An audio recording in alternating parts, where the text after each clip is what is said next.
Welcome to Hunter Fuel, a supernatural rewatch podcast for adults who enjoy their show with a chaser.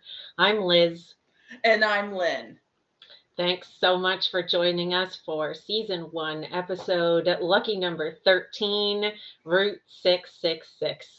We model responsible drunkenness here. All participants are way over 21. No one is pregnant. No one will be driving, handling weapons, operating heavy machinery, or sleeping with our exes. You're playing along with us. Those are the rules. If you decide not to follow them and you do something stupid, don't blame us. That was awesome. Just a reminder that we are going to be doing a season wrap-up video, so please send us your questions, comments, if there are things you think we missed, things that you would like us to talk about. Make sure you put those in the comment section for us, and we'll do what we can to address those. Oh, Lynn, what are you drinking this evening? I decided to do my own personal concoction version of a lemonade. Okay. Vodka. A vodka lemonade. Okay. A vodka lemonade. Yeah. Oh yeah. No. This is definitely not for children. Like, are you feeling okay? Oh yeah. No. All right. Sorry, I cut you off. Nope. I'm good. All right. Well, or at least you're about to be. All right. So vodka lemonade for you. The featured cocktail for this episode is a Mississippi Punch. It is 1.5 ounces of bourbon, 3/4 of an ounce of cognac, 3/4 of an ounce of lemon juice, a 1/2 ounce of simple syrup. I haven't even had any yet. Simple syrup. Shake that all up with ice and then pour it over fresh ice. Oh, Wizard Dave, can you bring up our game cards, our Stupornatural game cards for us, please? Let's take a look at these. You know, I don't feel good about it. Like I think I have a decent number, but it's a cluster. It's a cluster. They're not nice, and I don't have my ducks in a row. It's a cluster. Yeah, and the ones that I always get that are never in the episode that this time are in the episode, I'm not getting. Now you don't have. I'm like, son of a bitch. We might get one of those. Yeah, but I don't have it on the card either. Oh, son of a bitch. So it doesn't matter whether we have it or not. And there really was not a pun intended on that one. Well, hopefully, if anybody's playing along with us, you have a little bit better luck. You have more sons of bitches in your lives than we do. So, on that note, as always, the first one is on the house. So, cheers. Cheers. I like that one. Ooh, it reminds me of a Kentucky lemonade a little bit. As it's I've never had that. I've never had that either. Switch out your vodka for bourbon, and you have a Kentucky lemonade. Okay. Yeah. Well, that tasted like another one. I'm not gonna lie. So, as always, again, if you're playing along with us, there is a link to generate a card of your own in the link tree. So, why don't we get this show on the road? So, yes. So, clearly we have... Let's try hitting play. It does go faster if you turn it on. Yes. So, we start with the usual, with the usual stuff. We've said it over and over and over again. But this one's not different. No, but the one line that Sam does say, because they talk about, of course, Dad's on a hunting trip. We've got Dad's journal and all of that. But the one line Sam does say that caught my eye was, we've got to, it's something like we've got to keep going. It's all I can think about. Yeah. And I don't remember that one coming up before. So they are now in Missouri on Route 6. On Route 666, I believe it is. Well, that's the name of the episode, but yes. Well, no, in that one particular scene, all you can see is the 6. right. So, and this gentleman is driving, and this psychotic, very large truck is now basically, I wouldn't say torturing him, but No, he's but I would call it tormenting him. Yes. Yeah. He is definitely chasing him down, rearing him from behind, and I would call this an electronics flicker here because yes. the radio keeps going on. So we'll pause this in a moment and we'll go to our cards, see if either of us have an electronics flicker. But yeah, it's a big black nasty truck that's harassing this guy. Yeah. And I mean, they don't show from the inside of the truck that no one is driving it, but it's very clear that that's what they're getting at, is that no one is driving. And it disappeared and then yeah. it reappeared in front of the guy. So yeah, he thought he had escaped it, took a sigh of relief. I love that shot so much when the truck rear ends the car and the back window explodes.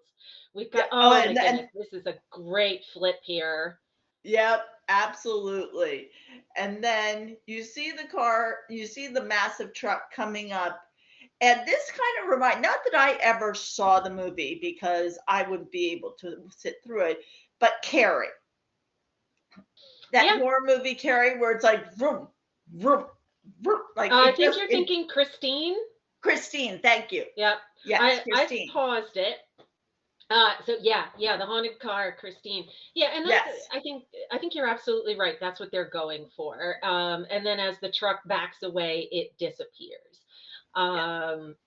Excuse me. So let's check our card before we keep talking about that, because you know me, I'll get distracted. Let's check our cards. Yeah, let's see if the Stupornatural cards have an electronics flicker, and I do. Oh, you lucky, because I almost always have one, and I do not think I do, which I'm like, are you freaking kidding with me? I always have one. And there's like 10,000 of them in this episode, and I don't have them. Well, only the first one counts. So yeah, we've got some great car chase stuff. Like the truck itself is very menacing. We've got some great practical effects with the car, like zoom, turning over and flipping. Absolutely. Some great stunt work with the cars. And then I already mentioned that one shot that I'm a big fan of, where it rear ends and then the back window just explodes. I think it's a good opening sequence, and then go ahead. I'm sorry. No, I'm just agreeing with you. I'm 100% agreeing with you. Yeah, I love how it's filmed. This episode is one of those I'm very excited to dissect it. Not that that's technically what we're supposed to be doing, but let's be honest, that's what we end up doing. That's what we do. Because there's so much sort of seen but not spoken in this episode, and I can't wait to get into it. Well, here we go. There we go. Hitting play, and we'll have our title card here. So then we have at Route 6. So then we have Sam, who they were supposed to go to Pennsylvania, and they're talking about, hey, this is the most direct route.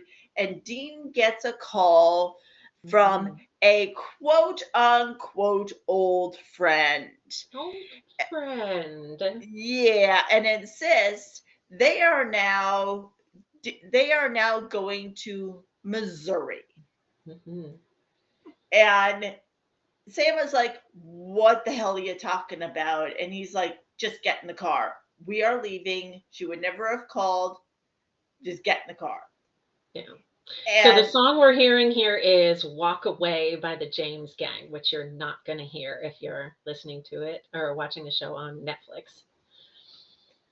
so I love this scene because it's very much, you've never talked about her. What do you mean I've never talked about her? And see, I absolutely love this scene. Dean is being really cagey. Yes, yes, yes. And Sam is being a typical little brother, like, ooh, who's Cassie? Yeah, and it's very much one of the, and you discover in this scene and um that that Dean has spilled the family business in this scene. And it's like, wait a minute, that is the number one rule that you do not do, is you don't tell anyone. I lied to Jess for a year and a half. You go out with somebody for a couple of weeks and you spill it. And Sam is not happy about No, this and Dean is at like, yeah, all. looks like. And the other thing that I like about this, I'm going to pause this real fast here because there's something else I want to comment on before we move on.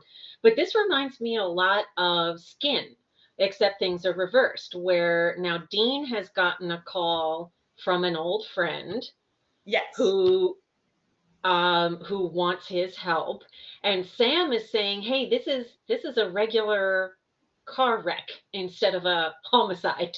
This is not our gig." And they had this real reversal, and in this case, Sam is the one kind of prodding Dean about the choices he's made in terms of his relationships. Yeah. So I do think that's it and interesting. Yeah, and what I find though that you now see is once that phone call comes in, you see a whole facial expression change with Dean, and it Yeah. carries out through the end of the episode. Like his whole, you see a different Dean in this episode, and I love it. It's a very different Dean. Yeah. Yeah. We'll talk about that more. Yeah. Last thing I want to mention before we move on is, so this episode is written by Brad Buckner and Eugenie Ross Lemming. Um, this is the only episode they're going to write for the next mm, passel of seasons. But they are going to be back. I'm going to be transparent now. They are not my favorite writing pair. But they write, by the end of the series, they've written a lot of episodes, and I find their episodes to be serviceable. Like they're it's very rare to see a great episode from the two of them. So I have a little, every time I see their name on an episode, I have this little ugh, Buck Lemming. so so I'll be transparent about that now. Okay, hitting play. So so here we have the mayor who is trying to tell them not to run a story about the accident. And she's saying, you're trying to tell us what to write and basically trying to infringe on freedom of speech. Yeah, yeah, And freedom of press. Mhm. yeah, and they're in, he's basically saying you're too close to this, give it up. And now watch how the two of them, look at her facial Yeah, expression when she sees Dean. yeah. It's like deer in headlights. Hey, Cassie. There's some Yeah. nostalgia in her face. Like Oh she yeah. misses him. And look at Oh yeah. Sam. Like, ha, ha, ha. Yeah. Hey, you two, I'm just standing here like and No, yeah, look at he can look at see. the smile Yeah, on Sam's face there. I love this scene. So much yeah, he can unwritten. see that Dean is uncomfortable and he's loving every second of it. The other thing I'm going to point out is, so Cassie has just walked in with a teapot and some teacups, just keep an eye on Dean's face when she hands him a teacup, because I think what Jensen does here is adorable. Like she hands him this tea, and she's going on about what's happened to the person who died in the car. I Dean see is what you're looking at going. this tea like, the fuck is this?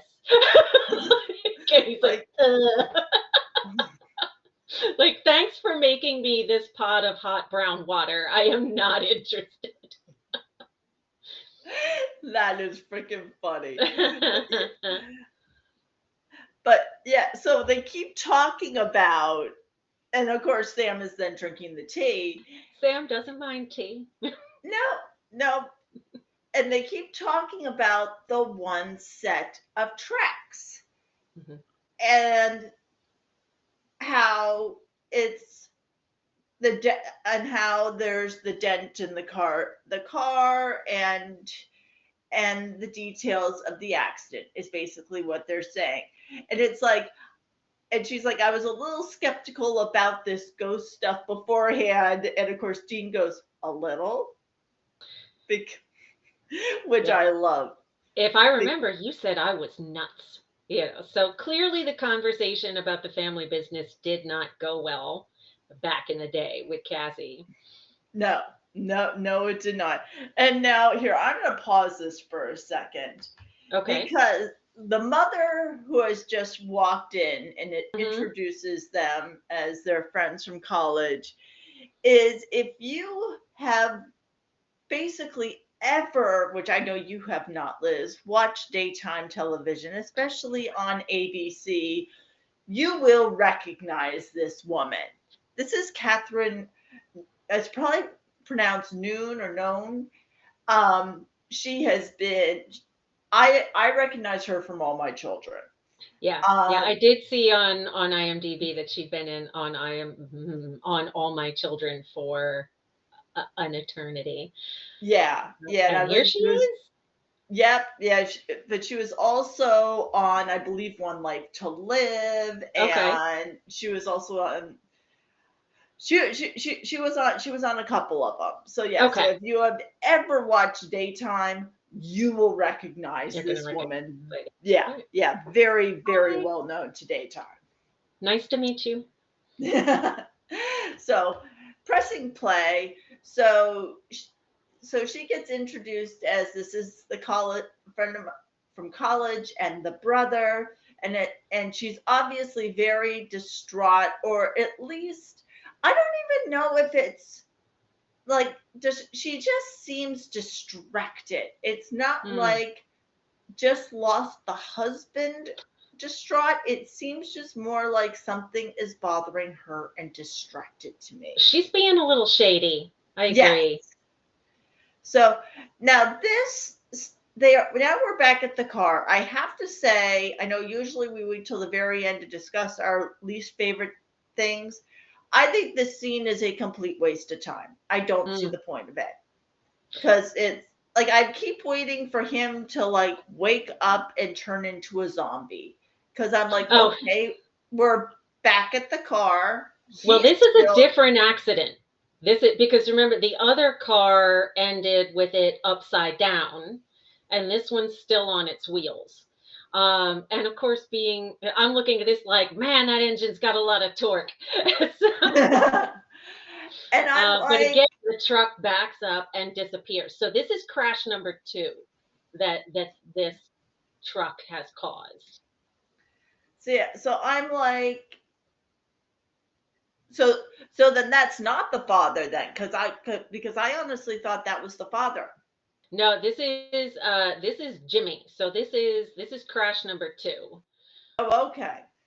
Oh, because now she's talking to the mayor about, would you close the road if they were white? yes, yes, Um, pardon me.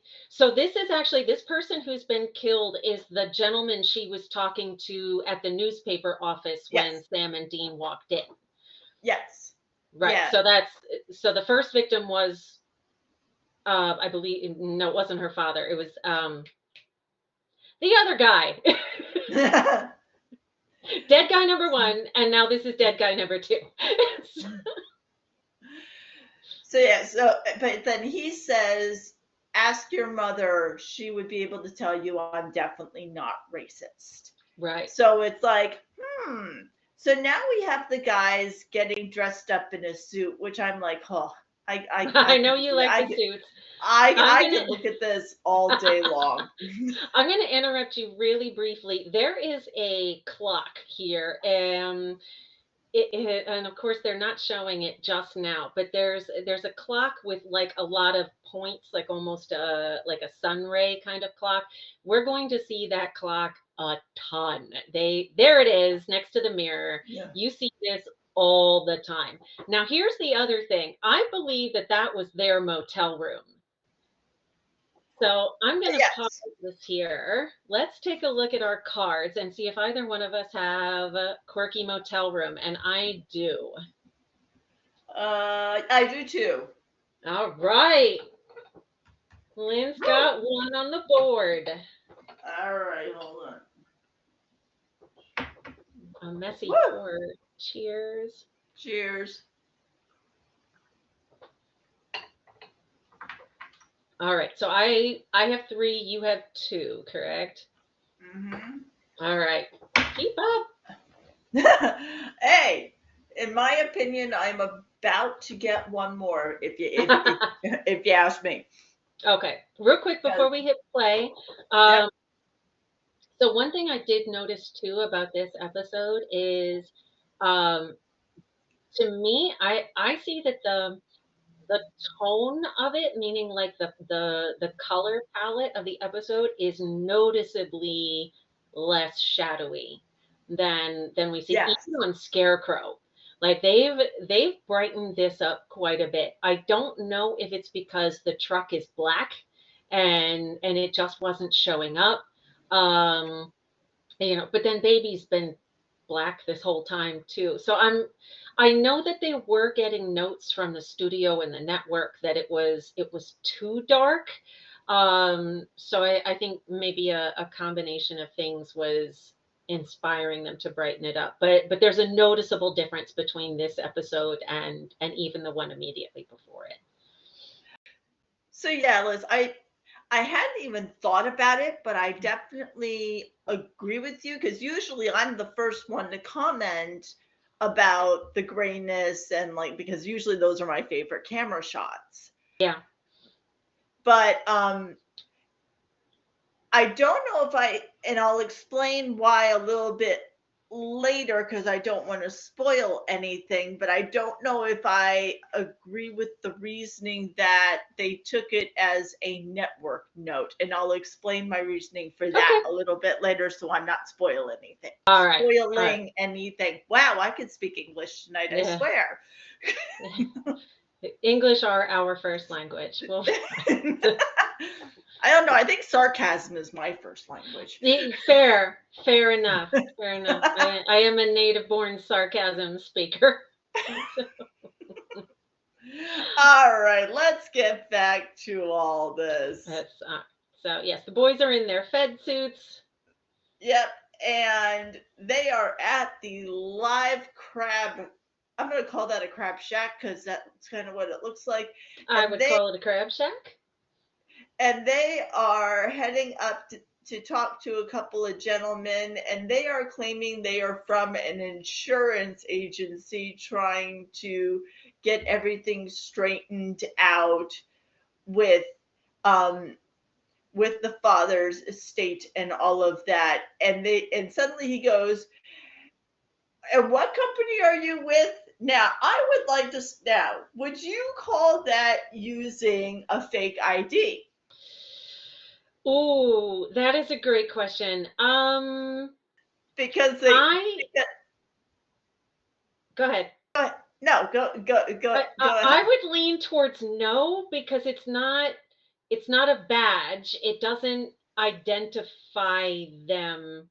Like, nobody asked to see an ID. Although they don't always ask. But yeah, I mean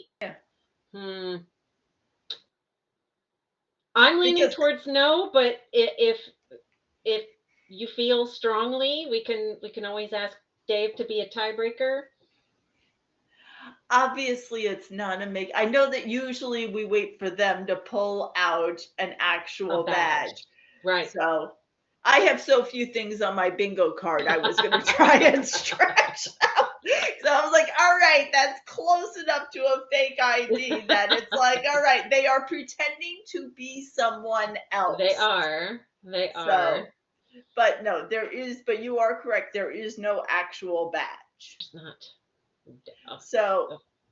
So we are continuing on, and one of the gentlemen says, because they ask about the big black truck, and he goes, "Are you speaking English?"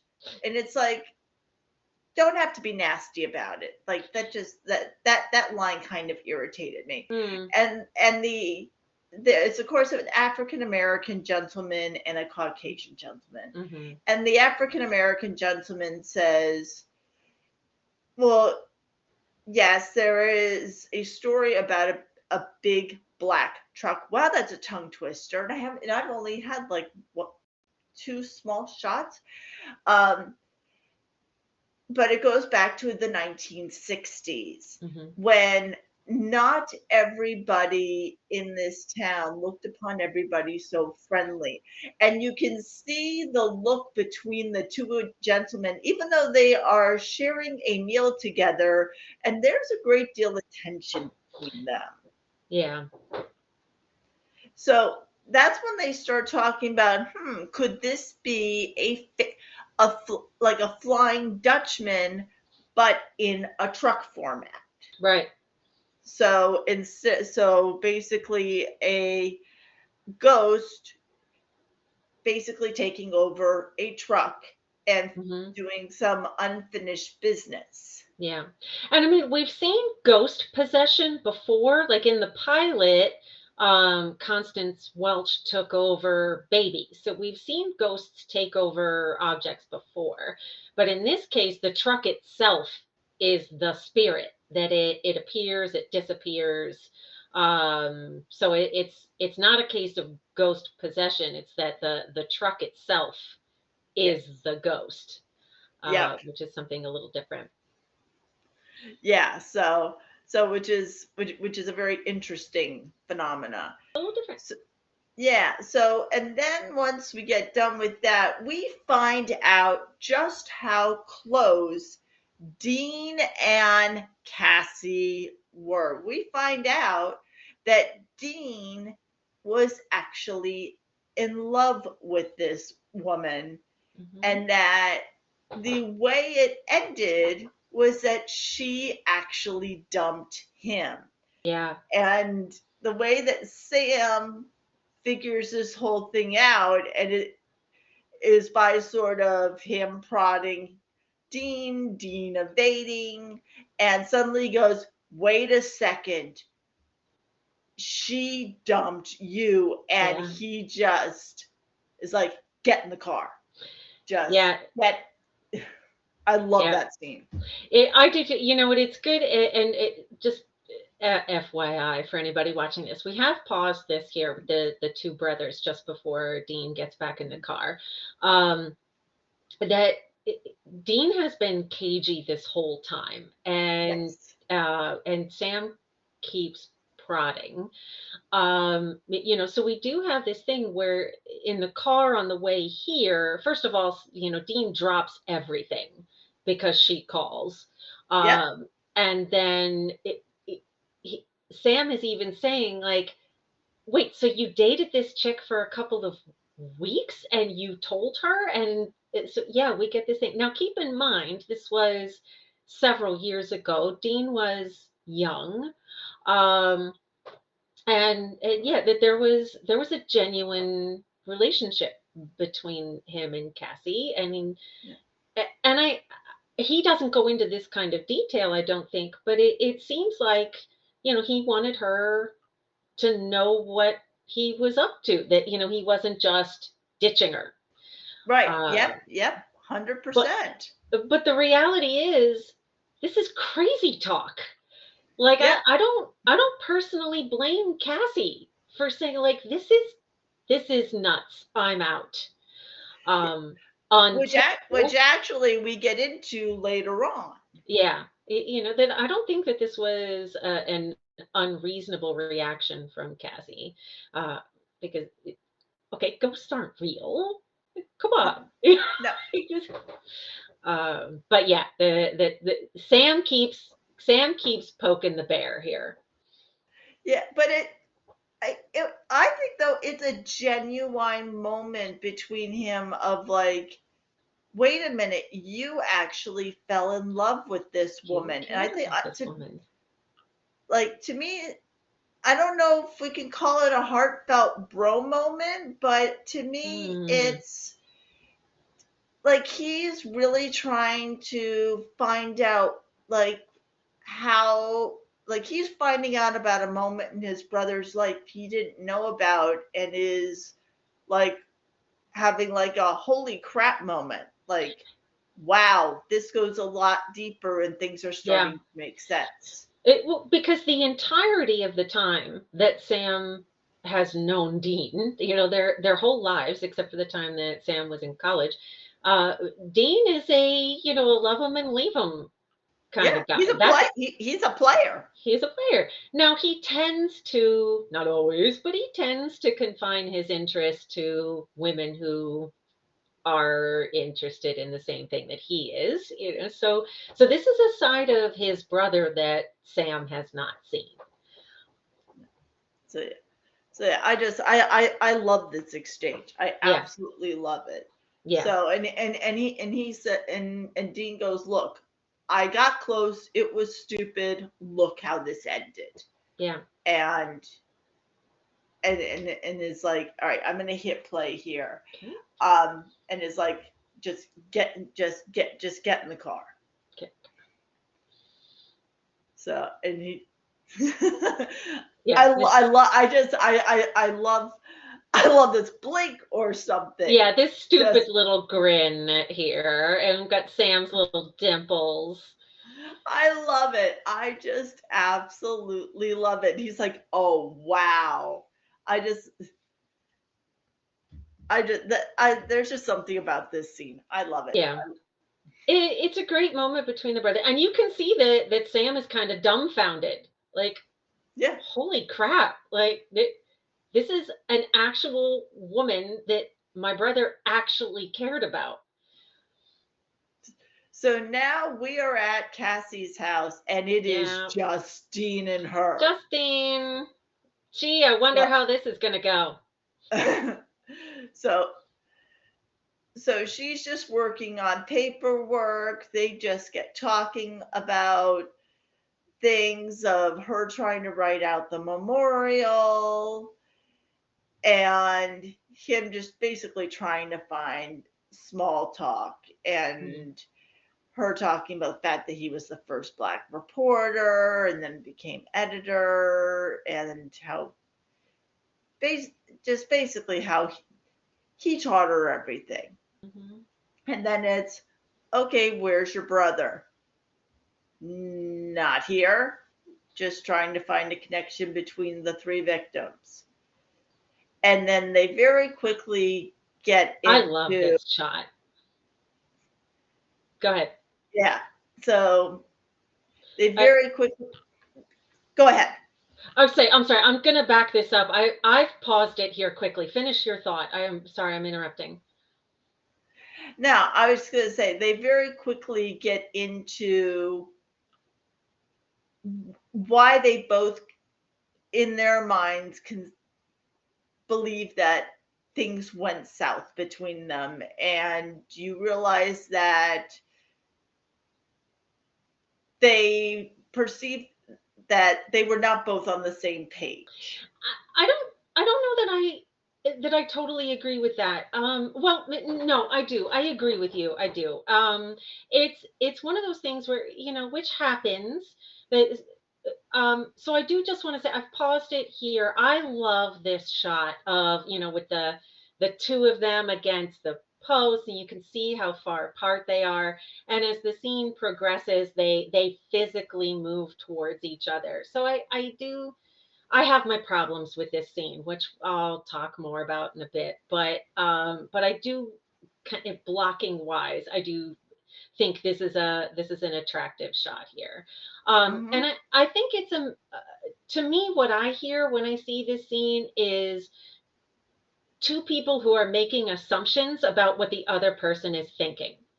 Oh yeah. And they're young, and they're not, neither one of them is really equipped to, particularly I think Dean, who grew up with John as his dad, so he's not really equipped to process these emotions, let alone communicate them effectively to another person. um and so they're both assuming the other person is behaving in a certain way for certain reasons, and rather than having an adult conversation about it, they break up.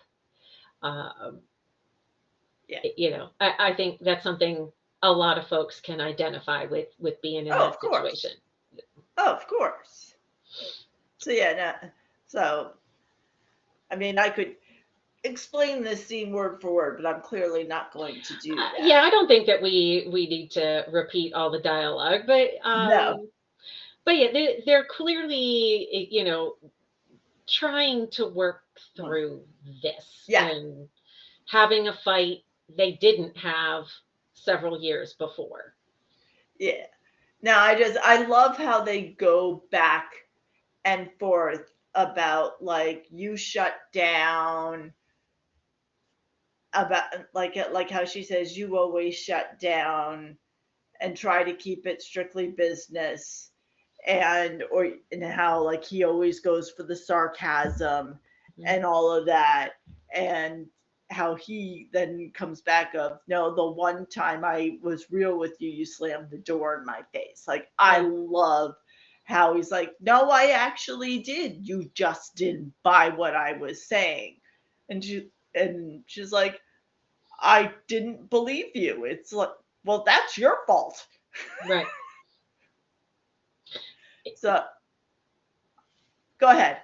Well, no, and she says, like, I thought you wanted to dump me, and he's like, no, that's not what I wanted. And they do this. We've seen this 1,000 times. They're fighting, they're fighting, they're fighting, they're kissing. Yeah. Who could have seen that coming? So yeah, I mean, I do like the fact. I mean, I like the fact that it's like they've been playing this kind of cat and mouse game the entire episode. So it's kind of like, okay, I like the fact that it's finally not him just, I hate to say getting some, but there's actually an emotional connection here for Yeah, Dean. like, And it's okay, this scene is hot. Let's just say this. This is hot, yes, but it is. she she genuinely means something to him. Yes. That this is not a chick he's picked up in a bar because sex is fun. This is somebody he genuinely cares about. There's a couple of moments here where like the blocking's not awesome. You can see her pasties. Um, but this is a hot thing. I'm pausing it here. I might back it up so we can watch it again just to point out some finer details. But no, I'm kidding. But Well, not when so the one comment I was going to make earlier that I did right. is that I had read that they had actually, they didn't want her to look like the dominant one in that How scene. how fucking stupid is this? Go ahead, make your point. You know I have thoughts. Yeah. So originally, like they wanted her to, so they were supposed to do the blocking a different way for the network so that she didn't look so dominant, and they basically said, f you, we're doing this the way we want to. So which is where I'm like, if they really wanted to make, to me, if they wanted to make the episode more gray, they would have said to the network, fuck you, we're gonna film this the way we want to, because that's basically what they did in the sex scene. So okay, so first of all, we have to check we will momentarily check our game cards because Dean just had sex and that's on our game card. So Yeah. we'll come back to that. So yeah, you're absolutely correct that the the note from the studio was, that Cassie cannot be on top, which, let's just wrap our brains around this for a second. This is a show where monsters are killing people. They've got a blood cannon that sprays goo and blood all over things. They're cutting heads off of things. They're shooting. People are dying right and left in horrific ways. And what the network is concerned about Is who's on top. Is that two consenting adults are having a mutually enjoyable sexual encounter in which the woman is on top. That's what you're worried about? Like, we've got our priorities messed up, man. If what you're concerned about is, and now, first of all, I don't think that Dean is overly concerned if the chick is on top. I don't think he's because clearly they flip over and she's clearly sitting on him. Yeah, so like it doesn't bother him that she's a little sexually aggressive. I don't think that's a concern to Dean. Nope. But I do think that it's really crazy. The other thing that I want to mention is this scene is in direct response, much like back in Skin, for the shirtless scene with Dean. This was in direct response to fan requests, because the reality is they were marketing this as hot guys, hot show, and scary just got sexy. And here we are, episode 13, on a network where the vast majority of the shows are people, hopping in and out of bed with one another. People are like, the fans were getting, shall we say, frustrated that like, where's the sex? You've been telling us sex is coming. Where is it? And so they said, okay, here you go. Here's a sex scene. The one comment I would make in response to yours is, I've heard interviews from Eric Kripke, the creator, and Kripke was the one who put his foot down and said, no, Cassie is going to be on top. Get over it. That being said, they were in their first season here, and this was a dark horse, quite literally, not a horse, but it was dark, compared to everything else on the WB at the time. This was the goth stepchild of the WB. So there were definitely notes that they were responding to, particularly in terms of the violence. They would do things like, if they wanted X amount of violence, they would put Y amount of violence in and then get the note from the studio and back it up to what they really wanted. So they played a little bit of a game with the studio, but you are...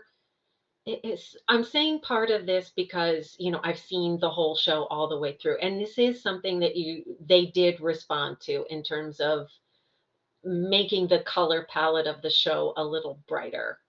So that was one of the things that they compromised on, so that the studio could feel like they got a win, and then, the show could keep getting away with other things they wanted to get away with. So you're correct. There are things they pushed back on and some things they compromised on. Whether of course you have.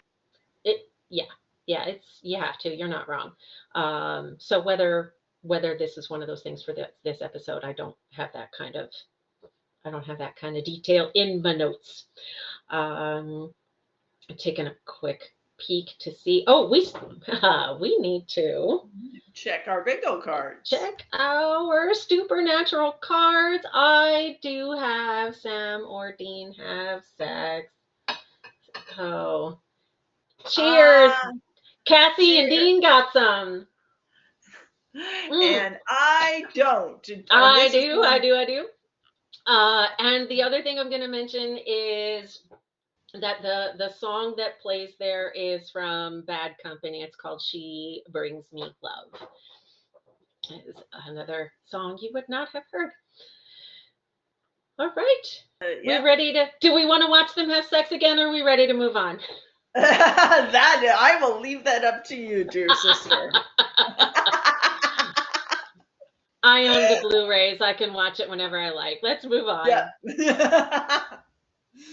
All right. So now we have the mayor who is looking at a blueprint of clearly some plans. And he is exiting the area and going back to his car. And sorry, okay. What, Pat? I am completely tongue-tied. That is hilariously comical, as I cannot get a sentence out. Go ahead. I'll shut up now. I did pause this quickly on the car. I want to point out this is a Mississippi license plate. In Missouri. In Missouri. And the reason is because they had originally planned the episode to take place in Mississippi on the Delta. And if you notice that white stuff on the ground behind the mayor as he's getting into the car, because they filmed in Vancouver and it snowed. So they were like, ah, crap, what do we do? So they shifted the story to Missouri for this time of year to justify the snow. And so, but they didn't, the set deck didn't have time to change out the license plates. So we have Mississippi license plates in Missouri. And the only other story I wanted to tell is, so Jared and Jensen are both from Texas. And it doesn't snow a whole lot in Texas where they're from. So apparently they were having a lot of fun with the snow and like staging snowball fights on the set in between takes.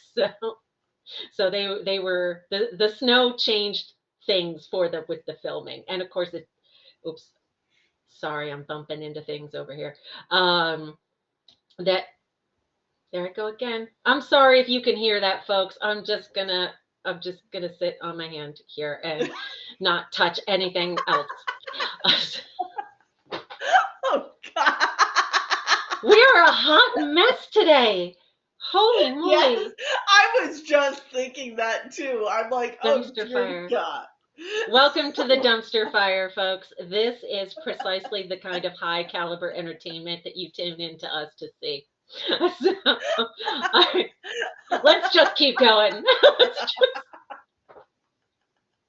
We're just going to keep going. Holy crap. And here comes the monster truck. And he's like, oh, crap. So he is getting tormented by the truck that he has been denying exists. And he starts to run, and the truck is going after him. Right down the road, doesn't bob or weave or run into the trees or do anything to try to save himself. No, he's just going to run straight down the road. And the truck disappears once again. Here we are back in bed. Yay! So he's shirtless.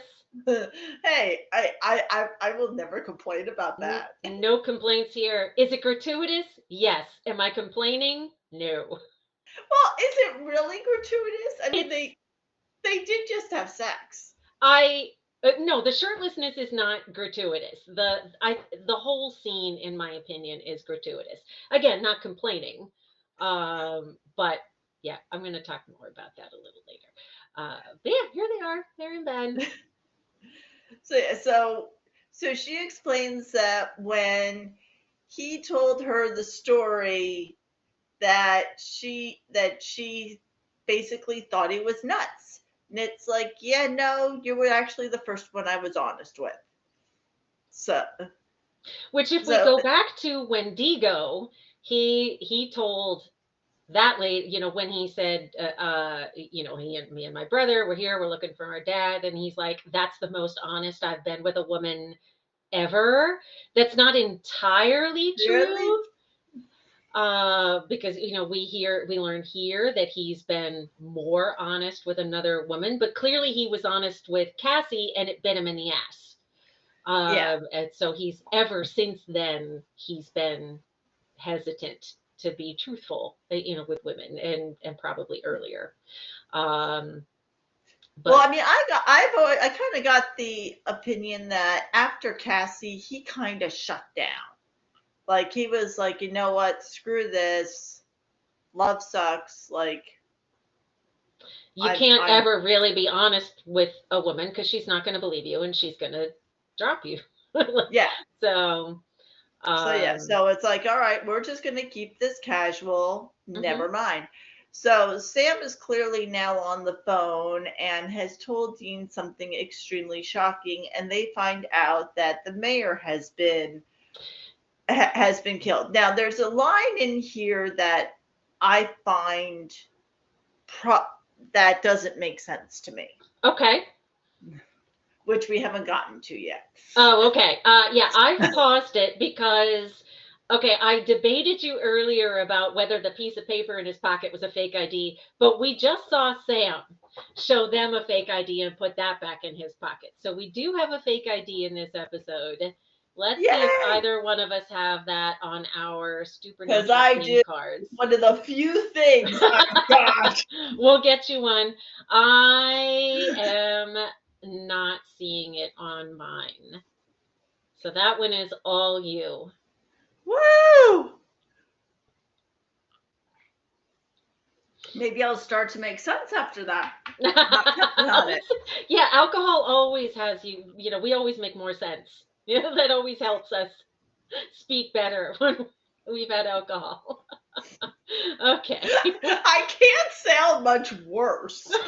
Oh, don't jinx it. Don't jinx it. Oh, God. So, oh God, Sam, so you work things out, huh? Woo. So the cops were. So here, it's almost like something ran him over like a truck. Like, because they talk about his organs being smushed to smithereens. Now, we saw the scene. Hmm? The truck doesn't hit him. He literally falls to the side of the road and he rolls. In the worst case scenario, he hit it here. I'm pausing this. He hit his head. So what I saw was the truck hit him. That's what caused him to go over the side of the road. And when he flops over to the side, he's clearly dead. Like his eyes are glassy, he's got blood coming out of his eyes and ears. See, now I took it as from when he hit his head, that's what caused him to be dead. Okay, I mean the truck did not run him over. I agree with you about that. My perception was that the truck hit him. Now, it's not because not a lot of stunt performers are really prepared to be just full on run over by a truck. Yeah. Yeah, which I can't blame them for. Okay, they do a lot of things I wouldn't, so yeah. So it's possible that that's what you're noticing is kind of a quirk of how it's filmed. Yeah. So I mean, it's possible it's just semantics and I'm just taking it too literally, but when they're talking about how like, oh, his organs were smushed and it's like he was run over, and I'm looking at that scene and we don't going, see that. Yeah, and I'm looking at that scene going, yeah, that doesn't that's my biggest pet peeve. Go ahead. Two things don't match. Yeah, I mean, clearly his injuries we don't see on screen, and that's something that, time and budget, they can't always do everything the way that they would like. So all right, so hitting play. So they're looking at all the past cases and trying to figure out how everything matches up, and the past homeowners and the past business owners, and just trying to find connections of everybody. Right, because now they've got a dead guy who doesn't fit the pattern. They had, 3 African descent gentlemen were killed, and now there's a white guy. So they're trying to figure out, okay, what's going on here? Because, the mayor doesn't fit the pattern that we thought we had. Yeah, so they have discovered that the owner of the truck is this Dorian gentleman who was killed. So they're trying to figure out how they're all connected to Dorian, who He as I went said, missing. yeah, He's he missing. went missing. That's Yeah. right. He went missing. So now they are back at the house. Mm-hmm. And Cass is just walking around the house and literally just wandering around. Just walking So, around. which I find the lighting in here is I find interesting. And now you hear that truck revving up again. Yeah, we've got an electronic flicker here. Go ahead. So yeah, now I'm agreeing with you. So we know something is about to happen, and we see that. I love that shot, like that backlit shot of the truck with the lights and the engine revving. I think that's filmed well. Yeah, and just I love the look on her face, like when like it goes and her eyes just like practically pop out of her head. Right. It just in pure fear. So again, it's tormenting another victim. Right. But now, go ahead. Well, everybody who's seen this truck is dead. And here it is in the house. I got to be honest, I don't find this terribly scary because, the house has stairs and apparently the truck can't make it up the stairs. So, I don't find this terribly scary personally. And then the other thing that annoys me is she's like, Dean, and she's squealing, and I'm like, what's that going to help? Seriously, what do you think standing there and screaming is going to do? Like, save yourself, woman.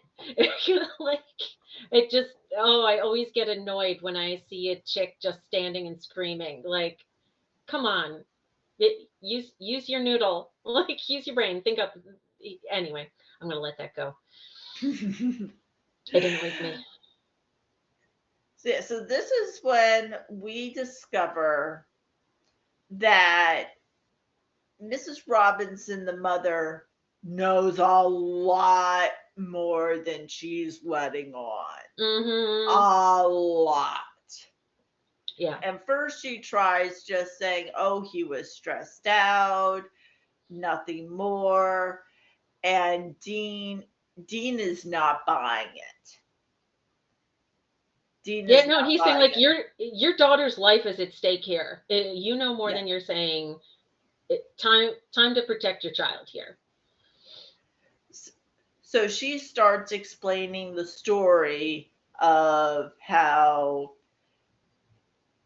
when they were younger, she was with Cyrus, but then she was also dating Cassie's father, and left Cyrus for the father. Well, they were actually secretly dating because, of course, a Caucasian and a black man cannot be out in the open. Yeah. Cyrus finds out, things don't go well. And on the day of their marriage, where he thought they were going to get married, he lights the church on fire. Yeah. So I want to mention, excuse me. So she's saying like, oh, interracial couples didn't go over too well. Yeah, they were full on illegal until 1967 when the Supreme Court, the Loving decision that made it, federally offered federal protection to interracial couples, that they were in both Mississippi and Missouri. They were illegal. So we're, just shy of 40 years out when this episode aired. We're in, 2006 here. So we're just 40 years shy of the Loving decision. So yeah, they could not have gotten married. And pretty much the way she describes this, pretty much the second it was legal in their state, the two of them got married. Yeah. So, and they discuss how they eloped instead of doing what they were going to do. And when the church was burned down, there was a children's choir having practice in there, and all of the children died. Mm-hmm. Which And things like that happened. Like there are legitimate cases of really tragic circumstances where churches with black worshipers were burned down with the worshipers inside. That these things happened. One thing I like about this scene here is there's a point where Dean says, but it's coming up here in a second, where we see Cyrus beating up Martin, who is Cassie's father, and Martin manages to get the bat away. I mean, this is a brutal attack here. yes, And Dean says, "Why didn't you call the police?" And the mother looks at him like, "Are you freaking stupid?" Like, this is a black man in the South in the 60s beat a white man to death. That guy would not have gotten a fair trial. Like, they're calling the police was not an option for Martin. I hate to say it, they wouldn't get a fair trial today. It's a lot more likely than it would have been in Missouri in the 60s. But yeah, there's still some disparity in the criminal justice system in this country. Absolutely. So they're they're talking about. So she says she knew he wasn't a racist. The mayor wasn't a racist because he knew what her husband did to Cyrus and didn't do a thing. He didn't report it. And this is, Cyrus disappeared, but she knows, the mayor knew, obviously, Martin knew, Jimmy knew. Yeah. So at this point, all the people except her, and Cassie, Cassie didn't know, but all the people involved who knew Cyrus was actually dead, they're all dead as well, with the exception of Cassie and her mom. Yeah. So Sam, so now we're outside the house, and Sam is saying, "Man, I miss that simple life of just being back at college and just doing all the writing papers and all of that stuff and not dealing with killer trucks." I do love this line from Sam, like, "I miss conversations that didn't include the words killer truck." But I can't remember exactly what he said his paper was on, but he mentions like, "Oh yeah, and writing papers on certain subjects," and I'm like, "I'm glad you found that simple because I can compare." I'm like, I'm not even sure what that is. Yeah, I mean, I just wrote a book for fun, so I understand where Sam is coming from. But okay, I love this little thing coming up here. So Cassie walks out of the house. Sam and Dean are getting ready to go after the truck, and here in a second, Cassie and Dean are gonna kiss, and Sam is like. And my favorite part is that Dean like holds a finger Hold up up to his one brother. finger. If they were not on television, he would be holding up a very different finger. Yeah. It's like, give me a moment, Yeah, please. like, It's like, shut up. yeah. Now, with all of the snow, it was, I mean, you can see it with the tractor trying to pull this truck out, that like how deep the mud is. What you can't see on camera is there's two other tractors on the other side pulling this tractor because the mud was so bad they couldn't get the tractor that was pulling the truck was getting stuck. So they needed another tractor to pull the tractor. Oh my Lord, I did not know that detail. Yeah, that was in the official companion volume for the season. They mentioned that. So here's what truck looks like before it was a ghosty. So they open this up shockingly easily for a truck that has been stuck underwater, and oh, that guy is oh so pleasantly Oh, he's large. gooey. That is a gooey Yep. body.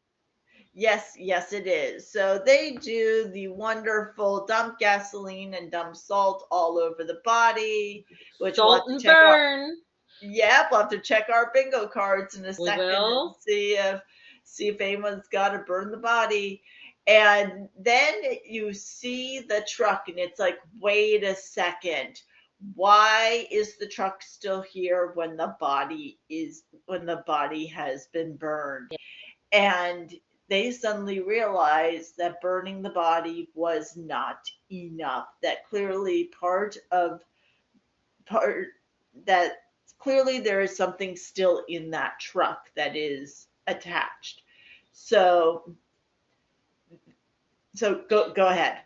So I love this exchange between the brothers where Sam is like, "So burning the body had no effect," and Dean says, "Sure it did. Now it's really pissed." Let us take a look at while we have it paused, let's take a look at our Supernatural cards. I do have burn a body. I'm 99% certain I do as well, because I remember thinking, yep, so do I. Okay, so the most I have in a row right now is 3.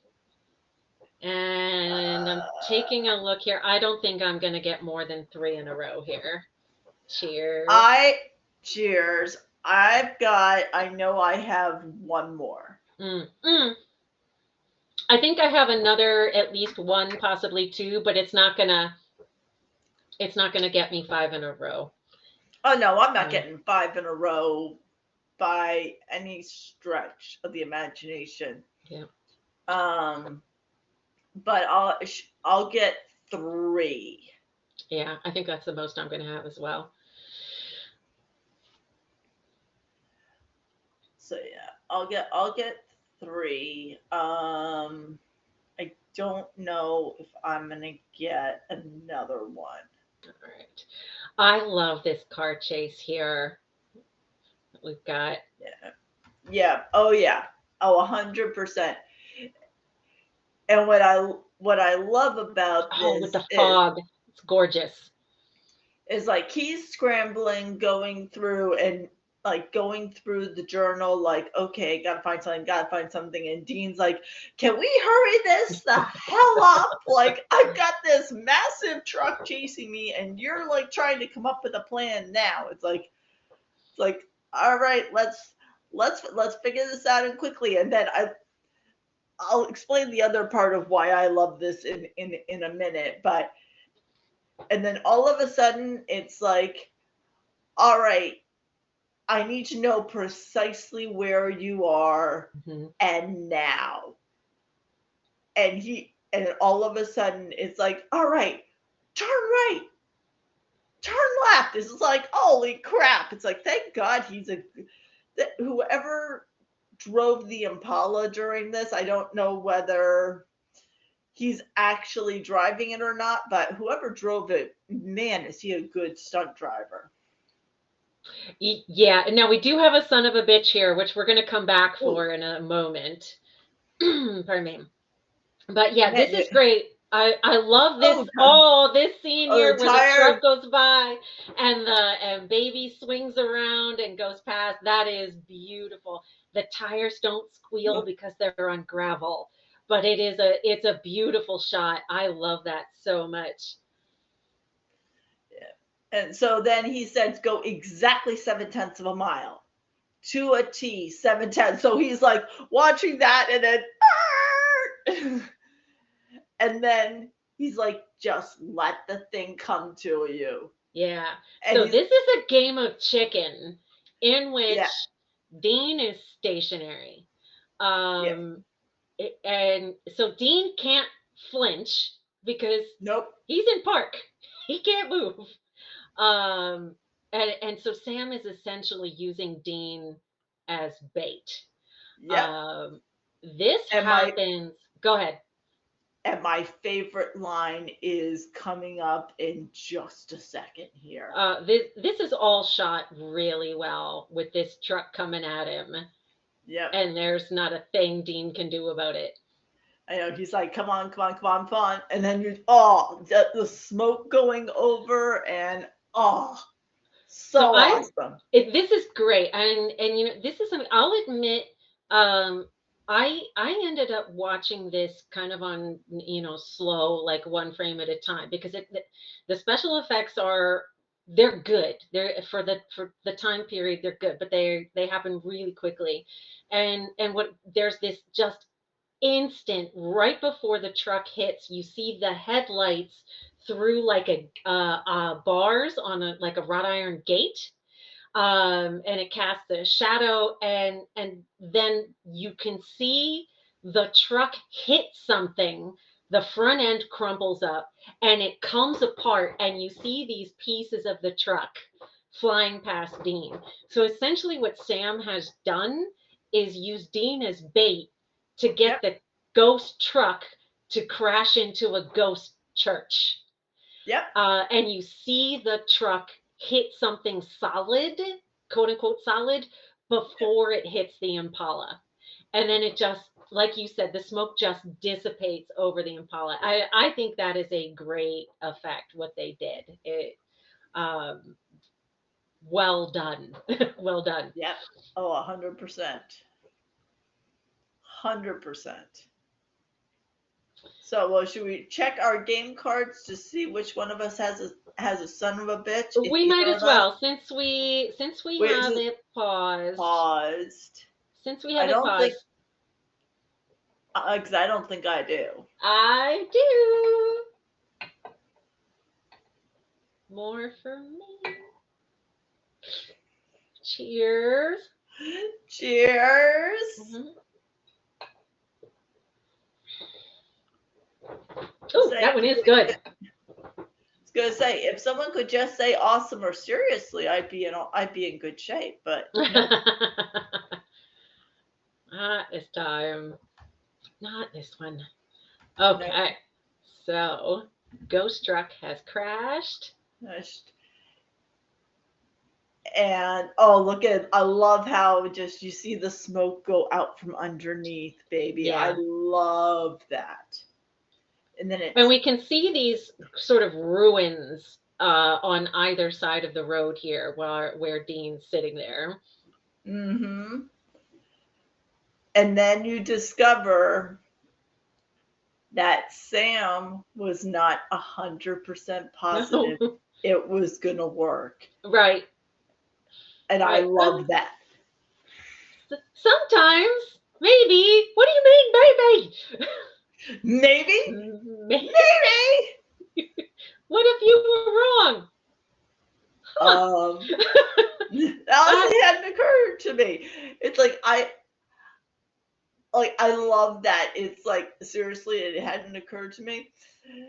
But like, you know what? We see that so much with Dean, where it's like you just sometimes have to wing it. And this is one of the times where Sam just had to come up with a plan.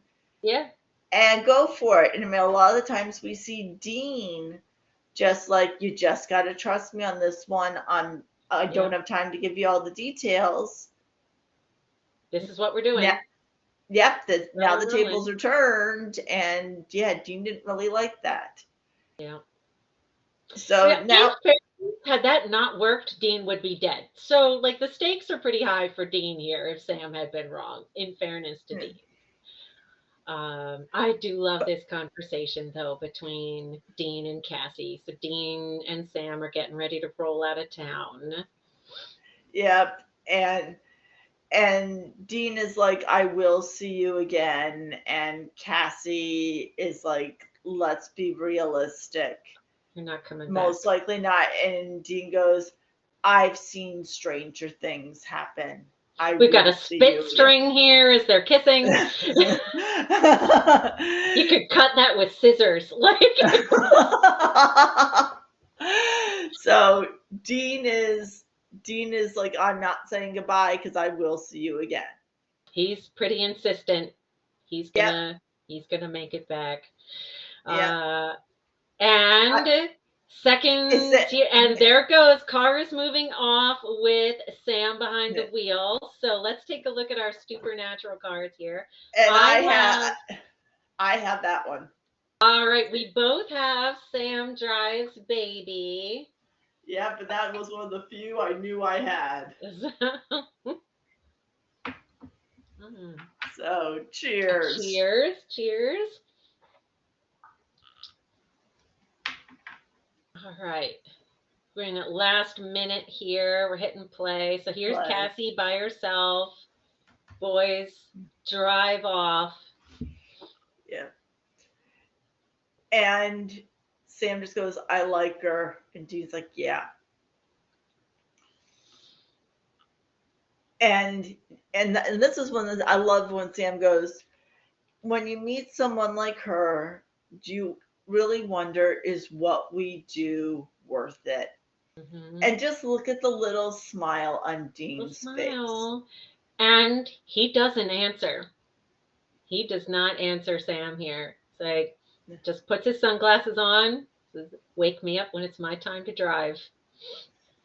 Yeah. And, because it was 60s when the car was made, there's no headrests or anything, there's no safety Nope. equipment.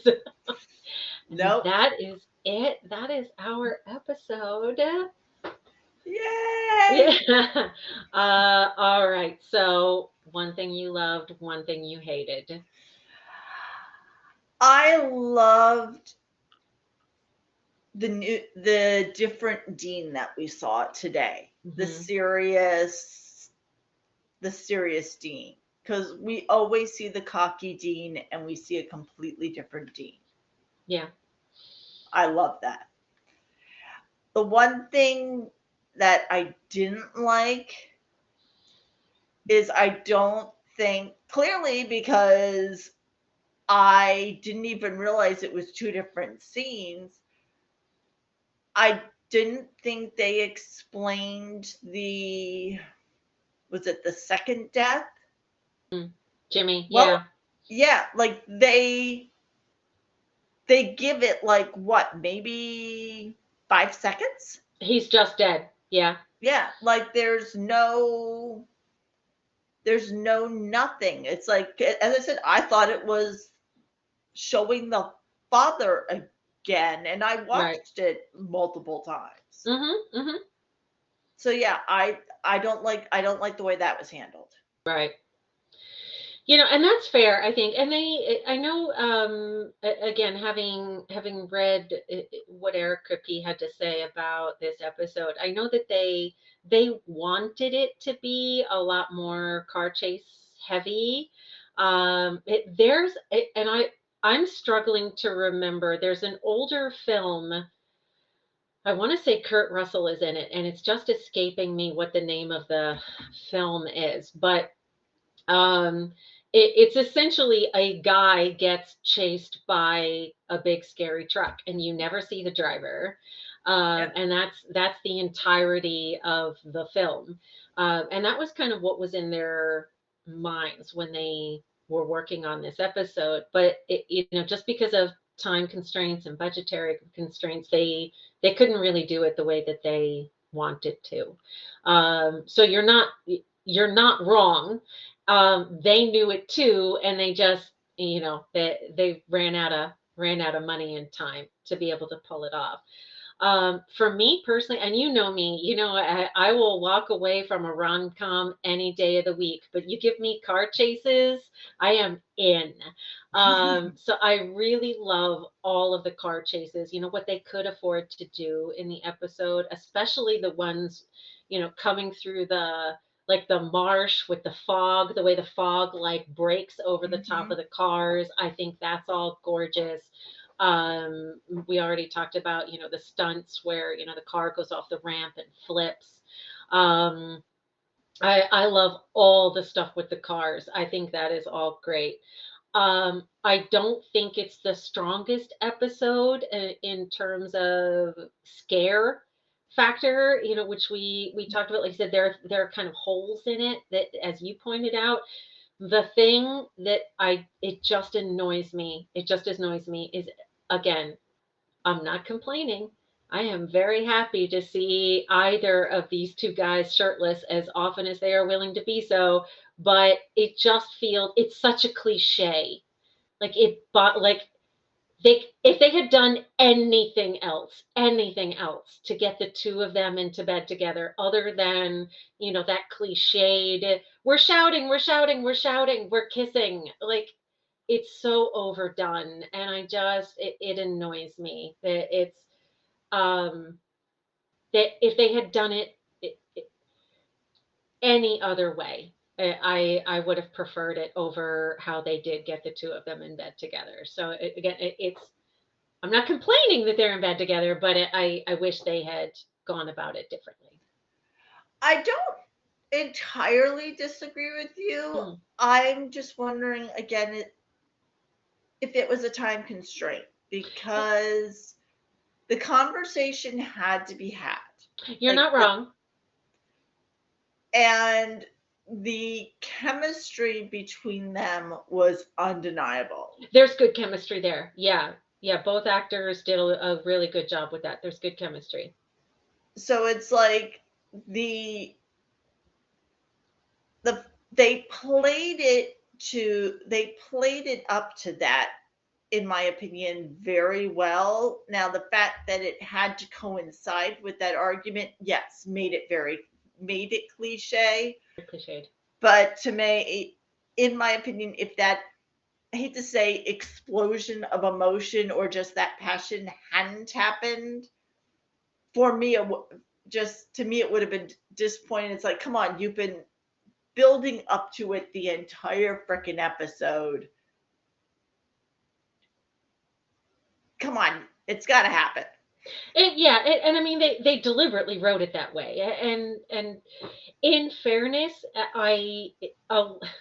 again, every time I see Eugenie Ross Lemming and Brad Buckner, I just go, ugh.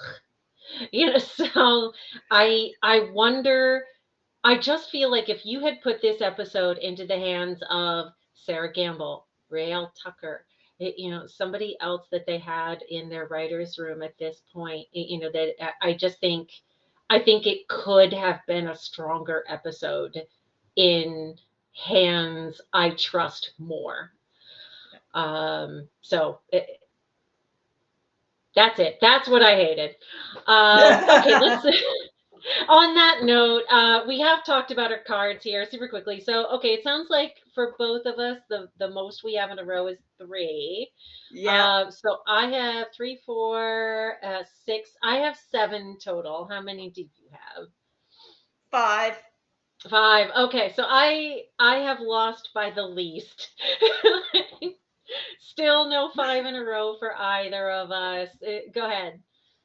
No, I literally was switching screens. Oh, okay. You looked like you were about to say something. All right. So, well, hopefully, if you're playing along, you have done better than we have, and you have managed to get 5 in a row when we have not. So that is last call. Thank you so much for coming along for the ride with us. If you like what we're doing here, please be sure to tell your friends, tell your family, tell strangers on the street. If you like our videos and you comment, subscribe, that helps other people to find us as well. We always love hearing from our Supernatural family. So please feel free to email us at hunterfuelpodcast, all one word, at gmail.com.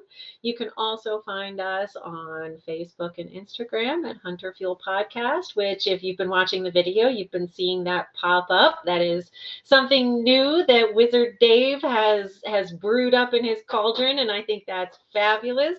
Our next episode, we will be watching season 1, episode 14, Nightmare, when we see just how much Sam can accomplish when he puts his mind to it. Until then, be safe, everybody. Bye-bye. Good night.